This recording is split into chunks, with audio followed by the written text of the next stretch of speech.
IDTV మన ఉనికి మన వాణి. నమస్తే. ఇటు ఇజ్రాయిల్, అమెరికా ఇద్దరూ కలిసి సంయుక్తంగా ఇరాన్పై పోరుకు దిగిన సంగతి తెలిసిందే. ఈ యుద్ధంలో భారీ ఎత్తున కూడా ఆస్తి నష్టం అలాగే ప్రాణ నష్టం కూడా జరిగింది. ఇటు మిడిల్ ఈస్ట్ కంట్రీస్ అయినటువంటి గల్ఫ్ దేశాల్లో కూడా ఈ యుద్ధం ప్రభావం చాలా గట్టిగానే కనిపించింది. అయితే తాజాగా ఇరాన్ సుప్రీం లీడర్ని హతం చేసినట్లు అటు అమెరికా, ఇజ్రాయిల్ ప్రకటించిన సంగతి కూడా తెలిసిందే.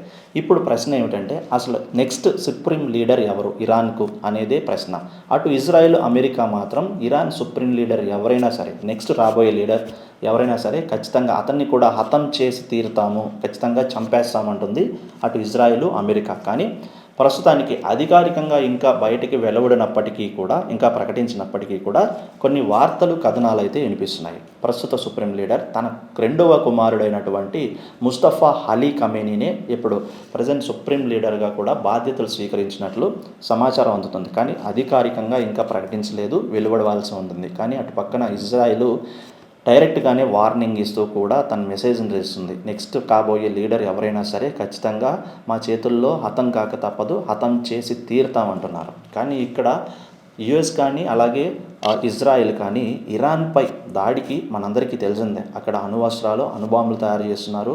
న్యూక్లియర్ వెపన్స్ ఏదైతే ఉన్నాయో, అణువస్త్రాల స్థావరాలపై మా దాడి అంటూ కూడా ఇరాన్పై యుద్ధానికి దిగింది. ఇప్పుడు విధ్వంసం సృష్టిస్తోంది. మరోపక్క ఇరాన్ కూడా తను తక్కువ ఏమీ కాదు, తన దేశాన్ని, దేశ ప్రజలను కాపాడుకోవడానికి ప్రతిదాడులు అలాగే స్వయం ప్రతిపత్తి కలిగిన దేశంగా కూడా అణుస్థావరాలను ఏర్పరచుకోవడం మా హక్కు అంటూ కూడా ప్రతిదాడులు చేస్తూ వస్తుంది. ఇప్పుడు సుప్రీం లీడర్ ఎవరు అనేది పెద్ద ప్రశ్న. బయటకి అనౌన్స్ అయినప్పటికీ కూడా అలీ ఖమేనీ రెండవ కుమారుడు ముస్తఫా అలీ ఖమేనీనే కమాండర్ అంటే సుప్రీం లీడర్గా నియామకం చేసినట్లు వార్తలు వస్తున్నాయి. అసలు ఇరాన్లో ఈ సుప్రీం లీడర్ ఎంపికే ఒక ప్రత్యేకంగా ఉంటుందన్నమాట. ఎవరైతే షియా 80 మంది షియా మత పెద్దలందరూ కలిసి ఒక అసెంబ్లీ లాగా ఏర్పడి అనమాట, అక్కడ సిస్టమ్ ప్రకారం అనమాట, దీన్ని అసెంబ్లీ ఆఫ్ కాన్స్టిట్యూషన్ అని అంటారు. అక్కడ నియామకం పద్ధతి అయితే 80 మంది షియా మత పెద్దలందరూ కలిసి లీడర్ని ఓటింగ్ ద్వారా ఎన్నుకుంటారు. అయితే ఈ షియా మత పెద్దలందరూ కూడా వారసత్వ రాజకీయాలకి వ్యతిరేకము. కాకపోతే ఇక్కడ మరి ఖమేనీ రెండవ కుమారుడు ఎలాగా సుప్రీం లీడర్ అవుతారనేది కూడా పెద్ద $1 మిలియన్.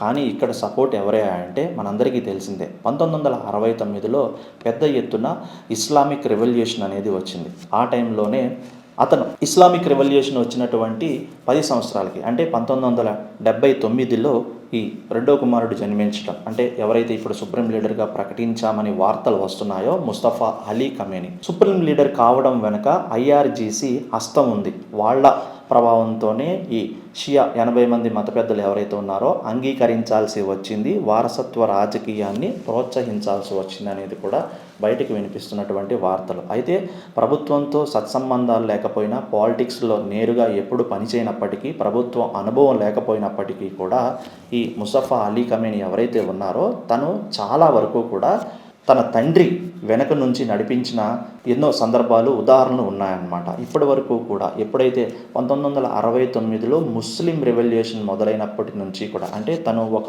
యుక్త వయస్సుడు వచ్చినప్పటికీ కూడా పాలిటిక్స్లో నేరుగా పాల్గొన్నప్పటికీ కూడా ఆ తర్వాత ఈ ముస్లిం రెవల్యూషన్కి సంబంధించినటువంటి ఈ ఐఆర్జీసీ ఏదైతే ఒక కమిటీ ఉందో దానికి ఇతనే నాయకత్వం వహించేవాడు. అలాగే వాళ్ళతో ఉన్నటువంటి సత్సంబంధాలు కానివ్వండి, లేకపోతే ఇరాన్లో చెలరేగిన ప్రొటెస్ట్లు, అల్లర్లు, వాటిని అణగదొక్క విషయంలో కానివ్వండి, చాలా భద్రతా విషయాల్లో వెనుకొండి తండ్రికి పెద్ద ఎత్తున సపోర్టు, మిలిటరీ పరంగాను అలాగే రాజకీయ పరంగాను, ప్రభుత్వ రంగ పరంగాను ముందుండి నడిపించినప్పటికీ కూడా వెనుక నుంచి తను చేయాల్సిందంతా కూడా చేసేవాడు అంటూ మంచి కమాండింగ్ లీడరు. అలాగే అనుభవం నేరుగా లేకపోయినప్పటికీ కూడా ఎంతో ప్రభుత్వ సంబంధిత ఆలోచనల్లోనూ కానీ ప్రభుత్వ నిర్ణయాల్లో కూడా తన హస్తం ఉందంటూ, అలాగే ఐఆర్జీసీ ఎప్పుడైతే తనకు వెనుక నుండి సపోర్ట్ చేసిందో ఇక షియా మత పెద్దలు ఎవరైతే ఈ 80 మంది ఉన్నారో వాళ్ళు ఖచ్చితంగా ఓటు వేసి ఆయన ఎన్నుకోక తప్పలేదు. ఆ రకంగా ఇక్కడ ఇరాన్ సుప్రీం లీడర్ని ఎన్నుకోవడం జరిగింది.